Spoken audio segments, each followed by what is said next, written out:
And we're going to start with Emerald Waters, who is currently a fourth-year economics student at UC Santa Cruz and the president of the UCSC Student Housing Coalition, a student-led organization that advocates for affordable student housing.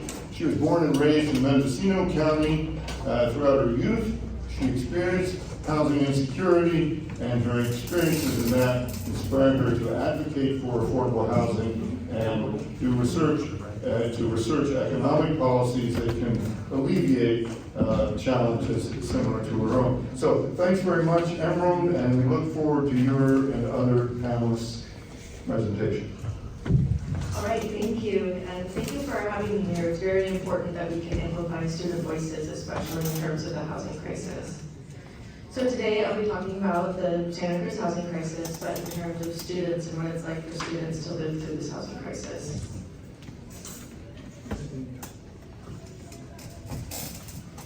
So first I want to show where we are in terms of California's housing crisis. So across the nation, there is a term, it's the cost burden renter share, meaning renters who pay 30% or more of their income on rent are considered cost burden renters. And so 53.9% of California's renters are considered cost burden. We are the second highest state in that term. Now, in terms of the student housing crisis, these are the fall 2022 bed count on campus. If you look here, we only about 77% of students are able to live on campus. There's still 30% left that we need to fill. Thomas Tedesco was a fourth-year literature major in 2020. He is an example of students experiencing homelessness. Many students resort to behavioral homelessness, like Thomas Tedesco. 9% of UC Santa Cruz students are homeless. This is the worst percent out of all of the UCs. 24% of community college students in California are homeless. And with 2,256 unhoused residents, Santa Cruz County has the highest rate of homelessness in the country. And so what does student homelessness look like? A lot of the time when we think of homelessness, we think of people living on the streets, which is a large portion of people that identify as homeless, but there's also transitional homelessness. For example, for me, when I was 8 years old, I lived with my mom. We lived in hotels for a few months, but it was only a few months out of the year, and we were able to live under a roof. And so a lot of times we didn't identify as being homeless. And then again, when I was 17, I left my parents, and I was on my own, but I was able to find different friends, to couch surf, to provide me a place to stay. And that is very popular among students who are faced with this challenge. A lot of the issue is that if you get university housing, which is very, very tough, as we've noticed before, it's still only a 9-month contract, and for a month in December, we were expected to leave. So during that month, for me, I don't have parents that I can go home and stay. So every winter, I'm tasked with finding a hotel that I can afford, or finding a friend that can let me stay. What many people end up doing is they live in their cars. And there's a lot of people who, instead of finding a place to live in Santa Cruz, a very impractical task, they'll live at home with their families in the Bay Area, and they'll commute, and they'll stay maybe Tuesday, Wednesday night in their cars so they can go to campus and only have classes Tuesday, Wednesday, Thursday. So finding off-campus housing is very, very impractical as well. A lot of the issue is that there's a lack of housing supply. It's just a numbers game. We have too many students, too many people here than we can house, and the only way to do that is by building affordable housing. Additionally, there's rampant tenant discrimination against students. A lot of the time, when you're 18, that's when you can apply for a credit card, and since then, from there, it's only when you can build your credit score, which means many of us need co-signers in order to qualify to live in an apartment. Many applications do not allow co-signers. It is an explicit way to discriminate against students. And then if you can find housing, a lot of the time it may be on some side website, Craigslist or something, and it's there's listings of people in their boiler rooms that they're renting out. There's listings that I've seen where they say, yeah, you can stay up in this weird room near my attic, but you have to raise my chickens and you have to do all this other stuff for me on top of being a student. This map should look very familiar from the last slides, but this shows our Santa Cruz zoning map, where the yellow is single-family zoning. A lot of single-family zoning is near campus, and it's where there's a lot of luxury houses that students cannot afford, so students end up living more in the multi-family zoning, furthering displacement like we talked about earlier. I will only touch on this lightly as we just went through a very in-depth presentation. This is a map of gentrification and displacement. The blue represents white people, and then green, orange, and red represent different communities of color. If you compare it to our zoning map, it's very one-to-one. To this day, our zoning map enforces segregated neighborhoods in Santa Cruz. Now, the services that we have that are provided by the university include slug support, that's financial support for students who need it. There's legal assistance to help with housing, and there's STARS programs like the Renaissance Scholars, Underground Scholars. There's students like me who don't have the familial support, and they help us find counseling services and things to help us find housing. But even with those services, there's still not enough housing. And so while obviously to get out of the situation we need to build housing, it's going to be a while until we get those developments built. So services we still need are safe parking sites for students living in vehicles. We have students living in vehicles, but there's nowhere for them to park. There's permits that they have to pay for that they may not be able to afford. Even so, they're consistently moving their vehicles. There's people coming up to them at night, knocking on their windows, harassing them while they're sleeping. There's not a safe way for students to live at University of California, Santa Cruz. I came here to escape homelessness and poverty, and I entered it myself. Thank you. If you're interested in helping students with this housing crisis, please join our mailing list.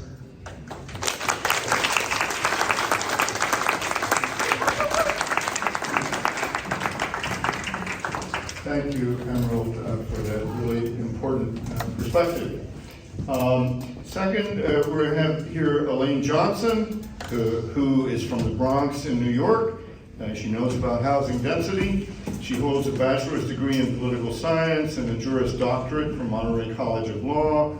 Elaine has extensive experience working in restorative justice, community outreach and engagement, and community collaboration. One of Elaine's recent achievements was co-founding the Santa Cruz County Neighborhood Courts Program. She currently is the executive director of the nonprofit Housing Santa Cruz County. She is passionate about advocating for affordable housing, change in this community, wanting the playing field to be leveled for everyone with no limits regardless of race or background. Very pleased to have you here, Elaine.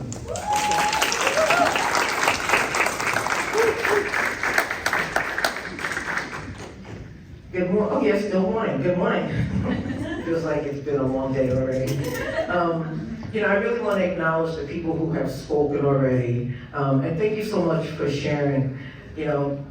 One of the things that I know, the reason why we all got up this morning and came here is because we all have the same goal in mind: to build affordable housing here in Santa Cruz County. Right? Even though in this moment we may be focused on Santa Cruz, the bottom line is it's a county issue, right? And so I think it's important that we look at things and to be conscious of not to look at things just in a narrow kind of view, but look at it in a broader sense. So when John invited me to speak, he wanted me to talk about how do I see the current housing crisis here in Santa Cruz. And the bottom line is we don't have enough housing. We don't have enough housing to house students. We don't have enough housing to house employees. who we don't have enough housing to house anyone. And so, the question becomes, and the question has become, and I know in the 20 years that I've lived here from New York, is how do we make that change? What is it gonna take to make that change? And, as he says, I'm a New Yorker, so I'm very honest about things, and, hey, Jim? Yeah. And I think it's important for all of us to know that, though things may be challenging here, which they are, my partner's best friend had to move to Portugal a couple weeks ago. She was born and raised here in Santa Cruz. And she got on a plane a few weeks ago to move to Portugal because she couldn't afford to live here. And that is the third person that's in my life personally who has had to move. And I share that, not for doom and gloom. I share that because I want us to take the things that are happening, to use that, to try to move past some of these barriers that we have in this community. And sometimes those barriers could be ourselves. And I love what Gentleman Patton said, and I love what Mayor Keeley said, and this is something how I live my life. Only look back there. There's something back there we want to use to learn to move the needle forward so that we can build homes here. But living back there and still doing what we did back there is not going to bring about change. So I think it's important that, I know for me, what works for me is, how can I be of support in this community? What boards and committees do I serve on so that I can have a voice at the table when these major decisions are being taken place around housing? Because I think it's so critical that we have different voices that are at the table versus the same old, because then you keep getting the same old. And so, that's the reals. And so, when Mayor Keeley talked about the housing element, if you don't know what's going on with the housing element, I encourage you to really get an understanding about it. Because one of the things that I'm learning here is that not everybody's in the know. And it doesn't mean they don't want to know. But what it can mean sometimes is there's no room for them, a seat at the table for them to know. So I invite people who have been doing this work for decades. Bring people into the room that are not current on what's going on in this community. Because as Mayor Keeley said, Santa Cruz has to build over 3,700 homes.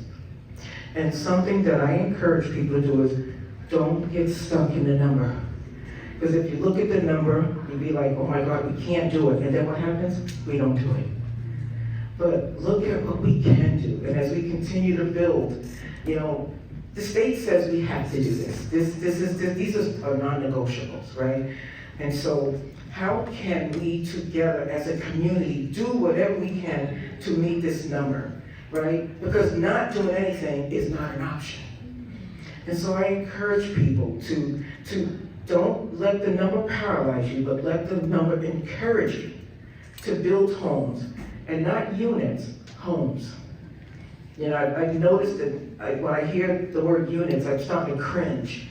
And that is because there are so many people, as this woman here shared, that I know get a unit, but their clothes and everything is still in a storage unit because they don't think they're going to be staying in that space for too long. We have to change that. We're building homes so people can get rooted in something, so that they can actually put their clothes in a closet and know they're going to be there for 10, 20, 30 years. And not for 10 months and then have to move again and move again. That's not living, y'all. That's not living. It's not living. That's just not living. And that has to shift. That has to shift. I serve on committees, I serve on boards, I have personal friends who are leaders in this community, city, county, and I can tell you, people are getting up every morning doing what they can in their respective roles to help bring about affordable housing here. I can tell you that's happening, right? I can tell you that personally, I can tell you that's happening. This is not an easy task for anyone, because if it was easy, we wouldn't even be here, right? And so, when we had the county had the pit count early part of the year, and we saw that some of the homeless numbers went down, to me that's a win, right? We gotta be able to celebrate, we gotta honor the wins. You know, there are some things that have shifted in this community that can bring us along to where we want to be. But if we're not looking at the wins and just focused on what we still need to do, then there's an internal tiredness that happens. And so, you know, I encourage people to go beyond their comfort zones, beyond their circles, beyond their neighborhoods, and reach out to other neighborhoods, because the bottom line is we're not just building houses, we're building neighborhoods. And I can tell you, from someone who was born and raised in the Bronx, in the housing projects, and let's get clear, it was my best upbringing in the world, where my mother lived in the same building for 70 years till she took her last breath 5 weeks ago, it's doable. It's doable, but you gotta wanna do it. But we gotta do it together. And so, you know, there are some Senate bills and Assembly bills that's gonna be on the ballot, and I highly encourage you to really get understanding of what they are, because some of them are gonna be game changers for Santa Cruz. And some of them are gonna be game changers for Santa Cruz County, talking about financially and bringing funding into this community so that we can build, and not just keep talking about building 5, 6, 7 years later, but nothing's still built, right? And so I encourage you to learn about those, understand them, you know, educate your neighbors and everyone else, so that when the election comes up, that you are knowing what you're voting for. And I'm gonna wrap up with this. In May, Housing Santa Cruz County hosts Affordable Housing Month every May. There's a few organizations throughout the state of California that host Affordable Housing Month. And what that is we engage the community. We're not just talking about housing, we're talking about how can we get involved, how do we engage the community? We invite the community to host their own different events so that we can bring more attention and awareness to advocating for affordable homes. And I got the opportunity to invite Shane Phillips. He's a nationally renowned author of The Affordable City. And I highly, highly, highly recommend you pick up his book. When Shane was here, he was our keynote speaker at our kickoff event. And Shane left us with this message that I want to leave with you today as well, because I think it was prevalent then, and is even more prevalent now, and it'll probably even be more prevalent next year. And this is what Shane said. Santa Cruz has a real responsibility to build more homes, market rate and affordable, in addition to supporting vulnerable households, renters in particular, and investing in more housing-related subsidies. That will probably require raising taxes in one way or another. You are home to a major university and one of the worst homelessness crises in the country. And that is not a problem you can entirely lay at the feet of people or politicians outside your borders. Choices you have made locally contribute to that problem. You are not unique in that respect, and I'm not calling you out specifically, but you have that culpability here. And when it comes to the actions you take locally going forward, I want you to consider whether you personally are supporting things that might challenge your preconceptions or your ideological commitments. And if not, I would ask you to consider whether your comfort might actually be more important to you than solving the crisis. Do you really want to solve the problem with all the hard work and change, real change that it will entail? Or do you just want to look like you're trying to solve the problem? It is easy to open your wallets, but it's much harder to open your neighborhoods. And that's what we really need here and across the state of California. In the last couple of years, I have spoken in quite a few Midwestern cities that are just starting to face these challenges. And they are often some of the only growing cities in their regions. What I say to them, and I'll say here, is that growth does come with burdens, for sure. But it is also an opportunity and a blessing. Depopulated cities have very few options, and they would give anything to be in the position of Columbus, Ohio, much less Santa Cruz, California. We are lucky, so lucky to live in a place that people want to stay in if they are from here, and they want to move to if they're not. We can turn that energy and invest it into great things. And I encourage you to approach your housing challenges with that optimism and positive spirit. Thank you.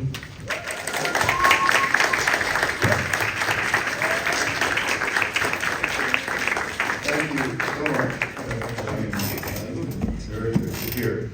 And our third speaker, and we will have some time after this for brief, succinct questions from the floor for the panel, and many opportunities afterwards for discussion in general.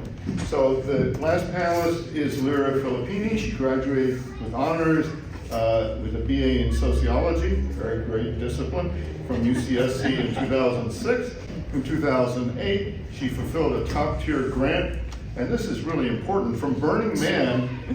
This was the year to be at Burning Man. She completed a 55-foot wingspan hydraulic actuated steel butterfly with interactive fire effects and color-changing wings.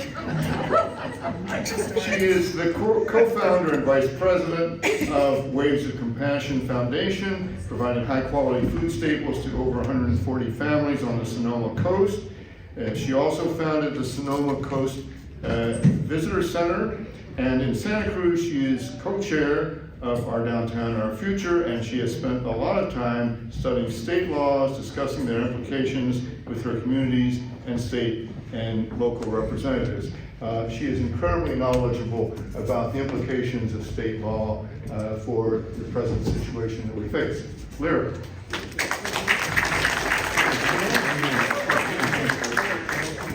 Thank you so much, and thank you all for being here. I know it's a long day, and we just all kind of got up and stretched a couple of minutes ago. And I'm so happy to be here because I look out and I see a room, much as Elaine just said, that is full of people who are all on the same page about one very important thing. We don't have enough affordable housing here. And a lot of us in this room have very different perspectives on how to actually attain more affordable housing here. And I love seeing the diversity in perspectives here in this room. And I'm going to represent a somewhat different perspective than what you have heard about so far.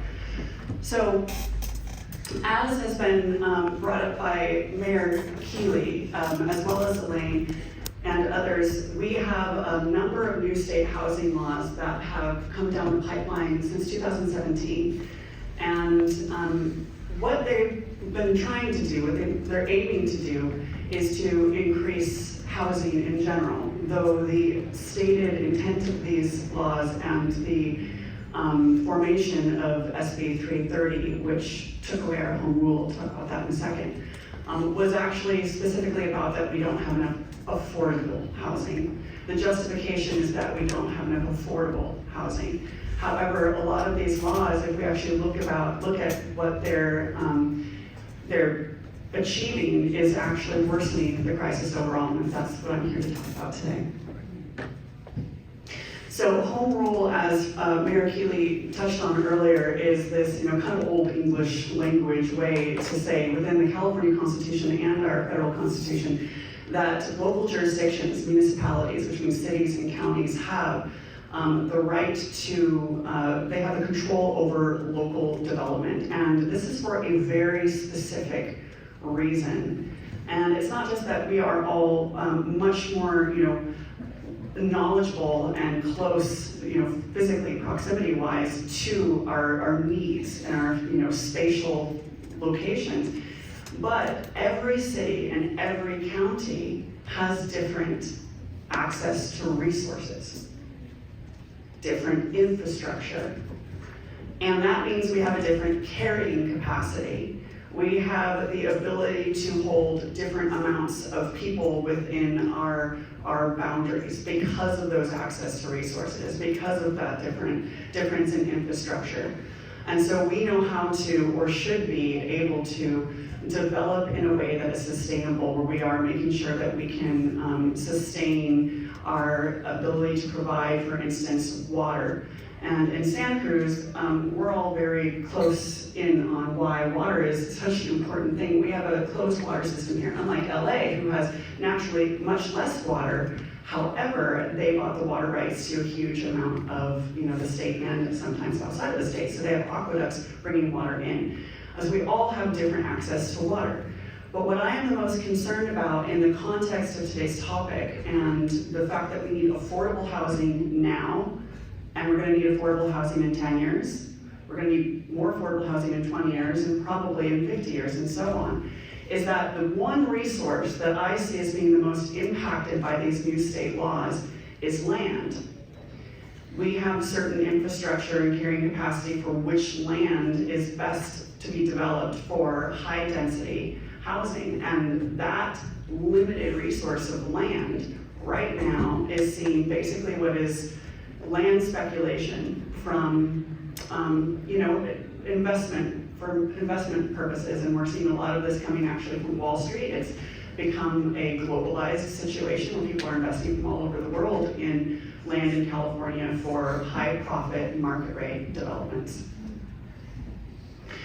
So I mentioned SB 330. That is what did one particular thing. It used specific language that took away home rule and local control from cities and counties and gave it to the state. And that language is, they called it a matter of statewide concern. And within the California Constitution, that is what you have to do. You have to say it's a matter of statewide concern to remove local control. So that is what SB 330 did. And once that happened, and it's the Housing Crisis Act of 2017, which I think is really important for us all to pay attention to. It's not the Affordable Housing Crisis Act of 2017, but that is what it should have been. And it should have been that particular law that opened up the door to all of this development that is not all affordable.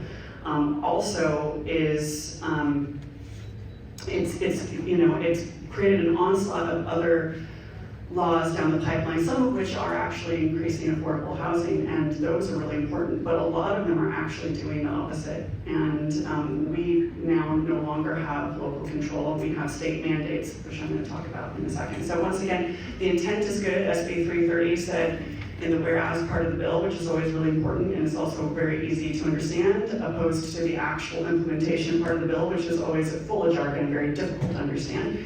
The whereas was the intent, and it is all about how everything that we've heard about today, we do not have enough affordable housing. We have a huge crisis of people who do not have houses to live in. We do have gentrification, we have displacement, we have a crisis that is centered on affordability. However, the law itself is not focused on affordability. And most of the other state laws that came in on its heels are not focused on affordability, and that is, I think, a very large problem.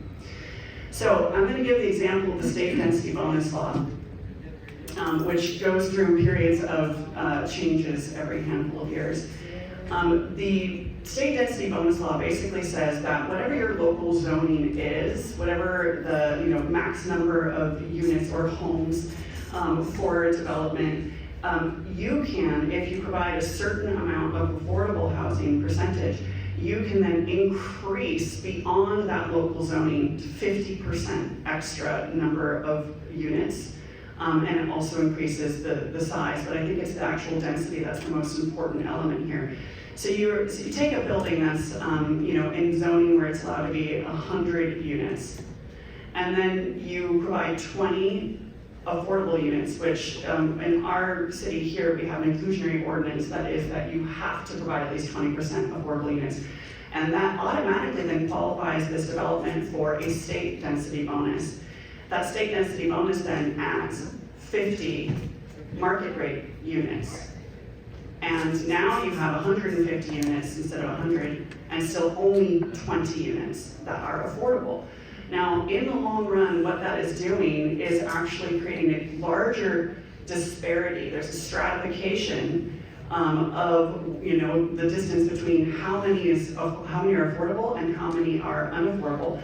And we have a legal formula for determining what is affordable, and that is based on what's called an AMI, an area median income. So you can imagine over time this continued overdevelopment of market rate housing and not enough affordable housing because of this particular example, this state law, the state density bonus law, you end up with many more houses at a much higher rate of cost.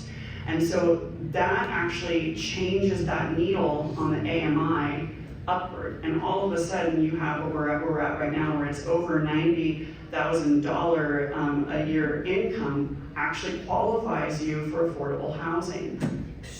That is crazy. And that is going to continue to go up under this particular trajectory. So you may or may not have heard of RHNA. The housing element's been brought up a couple of times. RHNA is the Regional Housing Needs Allocation, and it is something that's been on the books for a really long time, but up until recently it was kind of a goal, it was a marker that we were trying to strive to achieve. And with these new state laws, it has been weaponized, and it is now something that is mandated that we must absolutely build, or we have to be subject to things like the builder's remedy, which is where basically no one has any control over what gets built, and a developer can come in and put in whatever they want. Doesn't have to be affordable, doesn't have to be anything, basically. So this, and SB 35, which takes away local community input, is another way in which it's been weaponized. So this table that you see here is showing, this is from the city, and it's got this cycle RHNA and how many developments or how many units we needed to produce for this cycle, and we did reach that goal. We were one of, I think, only 6 cities in the state that reached our goal. And it was a total of 747 units for the whole 8-year cycle. This next cycle, as Mayor Healy mentioned, they are mandating that we now build 3,736 units. That's over 400% increase over the last cycle. Now, the numbers of above market or above moderate income and very low income is really important to keep an eye on. You will notice that it is, roughly twice the amount of above moderate income units in this RHNA allocation as very low income units. Now, and I apologize for things got cut off as Gabriel experienced the translation from one format of slideshow to another, so I apologize about that. So this is the progress report for this particular cycle that we're in. The numbers have actually gone up since this is just like the actual visual that was available. So we did, in that over to the right column, it shows number 47. We did achieve that, so that would now be blank as well. So we have now met our RHNA in all of the 4 categories. However, all those numbers changed since this table was put together, and we have more than doubled the amount of market rate or above market rate housing units than what we were told we needed to build. So we are massively overdeveloping our market rate units compared to barely scraping by with the allocation that we're given for our affordable units. So this is new information that is coming out as these laws have come down the pipeline, and it's created a lot of interest, a lot of excitement, and also a lot of concern. Because we as a society often we kind of overreact to things. Like, I think CEQA is an amazing tool, but sometimes to protect certain things environmentally, we actually then can create a problem, right? And I think that we've done that a little bit with housing. So CEQA is very important that we continue with our environmental protections, but we also need to find ways to streamline it so that it doesn't dampen our ability to build affordable housing. And I think similarly, with the good intent of these laws, we have shot the mark, and actually we're going to create a really big problem into the future. And HCD is using a very specific formula this is a state department that is the one that hands down how many units every region is going to have to produce. And they use this formula that takes the data from the finance department, the state finance department, and then incorporates a couple of different models into that, and then produces this projected growth rate and how many housing units we then need to put together to fulfill that growth rate. Well, the state actually did an emergency audit in 2021 that most people are not aware of on this RENA methodology. And they found that it was majorly flawed and it could not be reproduced. You cannot reproduce, you cannot actually get the same numbers if you try to follow the methodology that they have put together.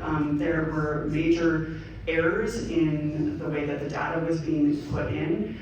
And they did something which was, it kind of gets technical, so I won't go too far into it, but they are using what they consider an unhealthy vacancy rate for what is a healthy vacancy rate. So 5% vacancy rate for rental units is considered a healthy market, but it is not a healthy vacancy rate for home-owned houses, you know, so like individual family homes should not have that big of a vacancy rate. It usually is about 1.5%, and that's what this graph shows. This is directly from the state's auditor report, and it shows the mustard colored kind of flat line there over on the right as being what they put in to calculate, you know, how much vacancy rate we should make sure to build for. And what the real vacancy rate is and what is considered a healthy vacancy rate is between 1 and 2, which is those two lower lines. And what that does is actually increases by thousands the number of units per region that we are being mandated to build. And the state auditor said there's no justification that we've been given that makes, you know, sense for that increase. So then we look further at the fact that they're using the finance department's data, and the state auditor said, you know, likewise, there are some problems with the way that the finance department is coming up with their projections for population growth, and it pointed out that it's using actually extremely old data, and that it needed to update its methodology and look at actual real current data. So basically, they said to the Department of Finance, you've got to update this process, and they did. And they recently, July of this year, came out with completely different population models. Originally, they said by 2060 we were going to grow to have over 53 million people in California, but we have, by the way, had 3 years in a row of record lows of birth rates here in California. We have an aging population as well. There are a number of data points that when they actually put them together and looked at it on a current basis, they found that actually now they're projecting that we are going to pretty much have a flat population growth to 2060. It's showing about a half of a million increase in the next 40 years. And by the way, we lost 500,000 people in the last 2 years, which is why we just went through a congressional redistricting. Our districts changed.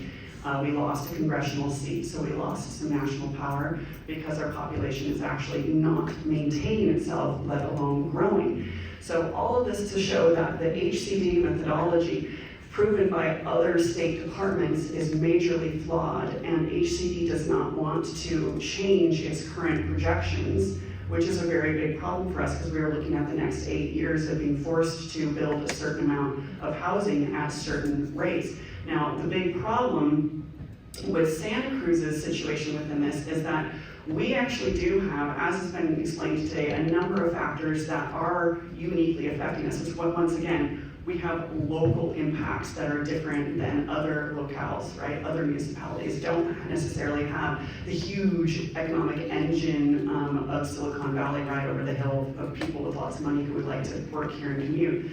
And they don't necessarily have a UC that has outgrown its local infrastructure that's supposed to be able to support it, which then puts a burden not only on the local communities, but on the students themselves in a way that is really detrimental to everyone.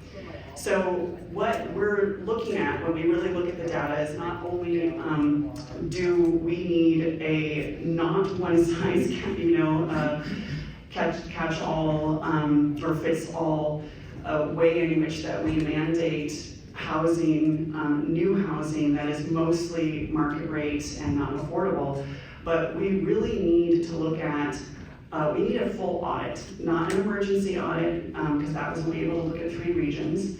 It's limited in the amount of funding that's allocated for an emergency audit. We need a full audit of the HCD's arena, and we also need a full audit on these new laws, because sometimes they are actually hurting the very people they are meant to help. Some of these laws are going to come out showing that they've actually done great things for building affordable housing. Some of these laws are going to show, like the state density bonus law, the way it's applied here in Santa Cruz is that that limited land that we have to build affordable housing, infill high density affordable housing into the future is now going to be taken up with primarily market rate housing, causing displacement, as you've heard about earlier today, and limiting our ability to continue to provide affordable housing into the future.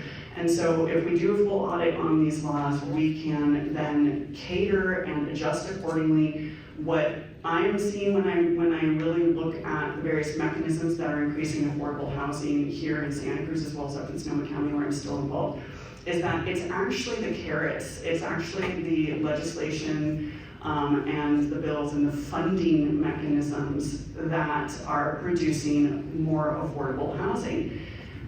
Most of the affordable housing projects barely utilize things like the state density bonus law or the other laws. They may to just like add one more story or something like that, or a little bit less of a setback. But for the most part, it's the market rate developments that are using certain laws like the state density bonus law, and it's actually creating a really big problem. So we, to really, to be able to effectively target what we need, which is affordable housing, we need to actually do so by looking at what works and promoting those, and actually look at what doesn't work, and we need to stop those. We need to stop that damage before it's worsened. So from my perspective in research, it is that we need to support any funding mechanism that we see that is going to actually help promote affordable housing. There are probably going to be both some local ones as well as some statewide ones coming up soon on the ballot.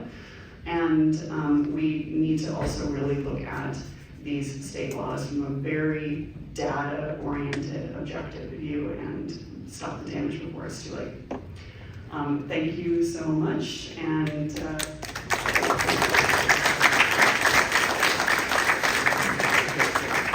Thank you so much, Lira, for that. So I would urge people, if you have a question of the panel, to state a succinct question that they can try to address. First thing then is question. My question is, what do you see in building affordable housing is the voice of students at Cabrillo and UC? If so, what's our next step to get them involved? Okay, thank you. Thank you. Good succinct question. Emerald, you're a likely suspect. Yeah, as a student, yes. Yeah, I believe it's very important for students to have a voice in this crisis. We need to build up and not out. We need dense, affordable housing. And even when we build market rate housing, because there's more supply, it lowers that market rate and it makes it more affordable overall. It's very, very important for students to have a voice to talk about the kinds of vehicular homelessness that we're experiencing and where we need to build housing. We need student housing near our campuses or on our campuses if possible. Okay, Jim Village. One obvious question is, why isn't UCSC solving its own student housing problem? That's a great question, and I don't know if anybody, I'll try to tackle it as I am a research professor that is a courtesy appointment at UC Santa Cruz, so I sort of watch it as an insider and an outsider. There's obvious tremendous resistance to building housing for students on certain parts of the campus, and a sort of gridlock competition between the UC-wide administration and the city about whether the campus can go forward with more affordable housing, maybe with more construction. That's one issue. I think funding is another issue. But it's certainly a priority for me because it's obvious that there are a lot of people driving cars to campus, one person per car, and where are they living?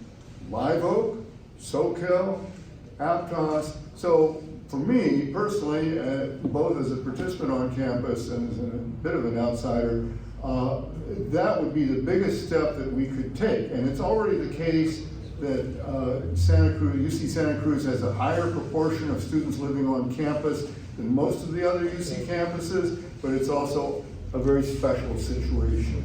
So those are my thoughts. Anybody else? John, could I follow up on this? Thank you, Member, for your presentation. I'm particularly interested in your response to a question about the UCSC policy. That I've been tracking the long-range development plan, and in that plan, UCSC commits to housing 100% of the new increment of students, as well as a big percent, 25% of staff.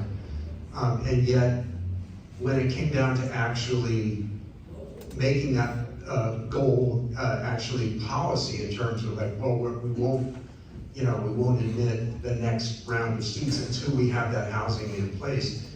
They refused to do that, and that's why there's a lawsuit from the city of Santa Cruz and the county of Santa Cruz against the university on their EIR. So I'm wondering, is the Student Housing Coalition aware of that issue that UCSC says, yeah, we want to do this, but they're not doing it, and whether you've taken a position?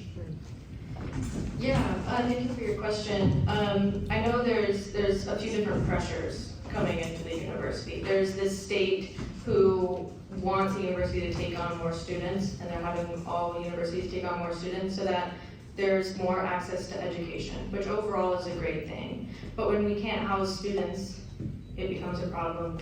And then there's also the pressure that there's a lot of community resistance about building housing. There's been projects like Housing West that are very close to campus that can provide a lot of units for students or homes for students that it's been under lawsuits.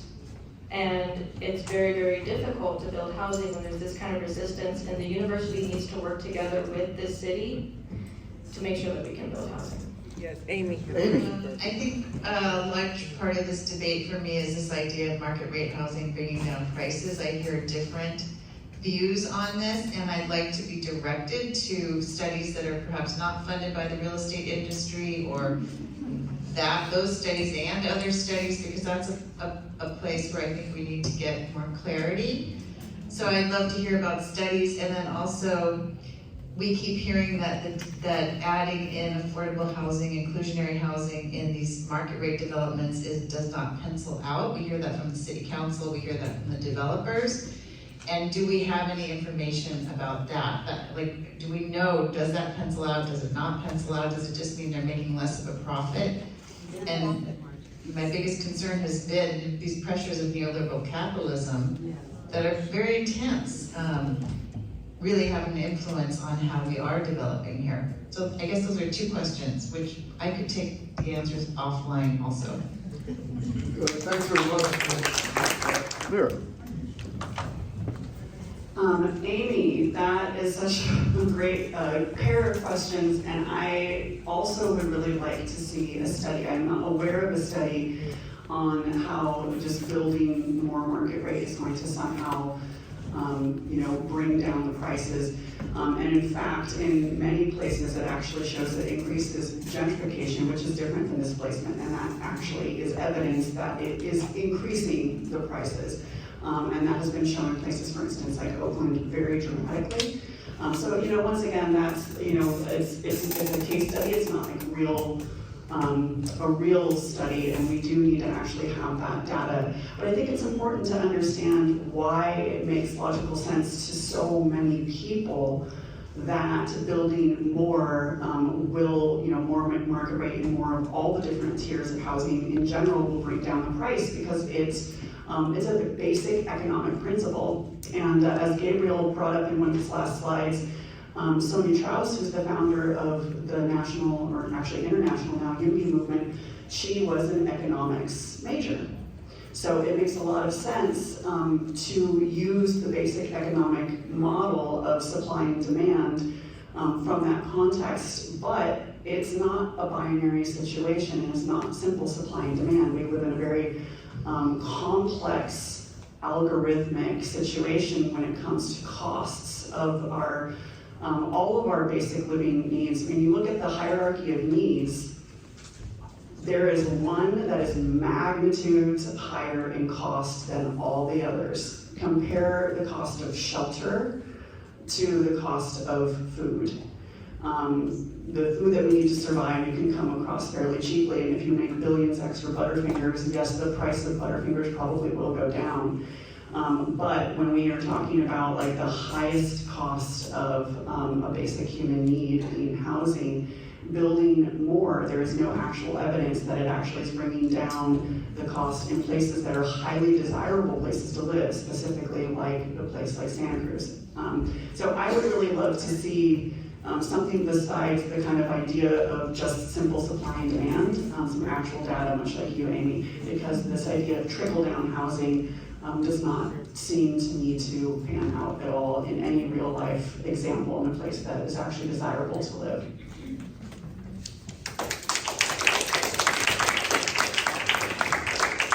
I would just add to that, I think I really agree with that, especially to see the data, but even in theory, economists know that a given market, a market is a bit of a metaphor. Yes, there's a market for food, but there's a different market for caviar and lobster than there is for garbanzo beans. Just to give you an example. So the question I would pose is whether increasing the supply of Rolls Royces, Jaguars, and Maseratis is going to trickle down to an increase in general supply for housing. Rather for Ford Fiestas or Hondas. So that's a question that I think needs to be addressed. Darius, you have the next question. I'm glad Amy actually went before me because I want to riff off of her question. I think a lot of folks that maybe recognize me as coming to these meetings for probably the last 10 years. And like all the other meetings, we're going to leave today with, gee, the rents are high, too high, and we don't have enough affordable housing. But my question is to you, John, and people organizing this is, where is were any developers invited? Were there any landlords invited to answer those very questions? There's this perspective that there's these greedy landlords, with big roly-poly monopoly characters carrying a big money bag. They only, at the end of the day, they have a return on investment of maybe 6 to 8%. It's definitely not windfall profits. Wouldn't you like to be questioning them? What are the challenges creating not only housing, but affordable housing? Wouldn't you like to ask landlords, why are rents so high? And I never see that at these meetings. And I think, and we're all talking around the edges, but we never have those panelists available to answer those questions. So it's not really a question, but it's like, hey, a suggestion for future meetings. And I can answer some of those questions. In fact, I'm working with a developer. I'm writing in the path of progress on the downtown expansion plan on 690 Pacific, which is where the new Warrior Stadium is going to go across 12 of my Section 8 tenants there in 6 years or however long it's going to be. And this developer, he's not some fat cat out of Wall Street. He lives on the west side. He drives like a Nissan Altima or something, okay? He's not some fat cat developer. How do we have him here to answer some of these questions? And at the end of the day, affordable housing is actually subsidized housing. And subsidized by the people living upstairs, okay, or where elsewhere in the building. I'd like to see some economics, see what the economics of developing this is, in particular in a town like Santa Cruz. Thanks. Okay, thank you. And I think that's very much a question that we need to face head on. Two of the panelists in the third session actually are, one of them is a developer. So I think that would be a fair person, Diana Alfaro, to begin to address those kinds of questions, and they're really crucial questions. We have reached out in many different directions today to invite people here, and certainly everybody is and was welcome. So I appreciate the diversity of people who actually are here. Well, I want to make a couple of statements. Housing is not affordable. That's why mortgage companies exist. I've been a builder for 42 years, building and remodeling. My business is in Palo Alto, Los Altos Hills, Portola Valley, and Woodside.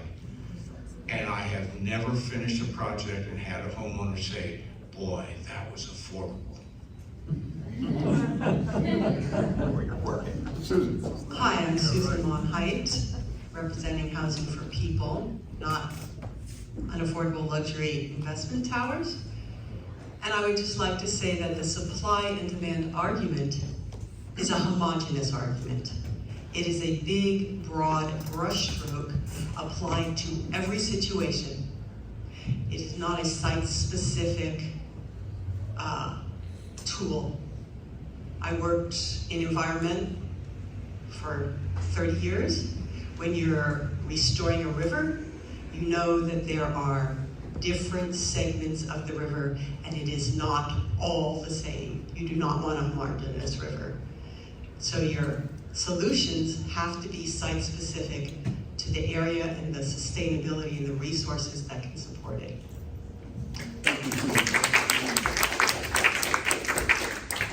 Hi, my name is Candace Brown. Following up on what Daria said, I'd like to submit some questions and then you can answer them if you like. I'd like to know why 100 Laurel Street, the financial pro forma was under NDA even to the city council. There's 205 luxury condos. I'd like to know why the UC is not negotiating with Fish and Wildlife to deal with the environmental issues on the west side that could have mitigated the impacts, and then people wouldn't be suing to put everything on the meadow. I would like to know why all the commission meetings are not videotaped and getting more people involved on the policy issues so there could be more awareness. I would like to know why there's not more developers invited to do off-campus student housing, such as New York Stock Exchange developers focus specifically on student housing that are very well financed, which is now 30% of our town, and students and student housing is actually driving the high rent increases that we're seeing in our town. I can just start there, but I can go on, and I'll leave it there. Thank you. Yeah, I feel like actually if only Mayor Keeley was still here for those particular ones, because we can't as panelists speak to those or address those, but it's clear that there are so many shortcomings, and that's what's being pointed out in the way that we are going about ensuring that we have enough affordable housing, and it goes all the way down to transparency in the commissions. So thank you for that, and we should start a list and hand it over to the mayor soon.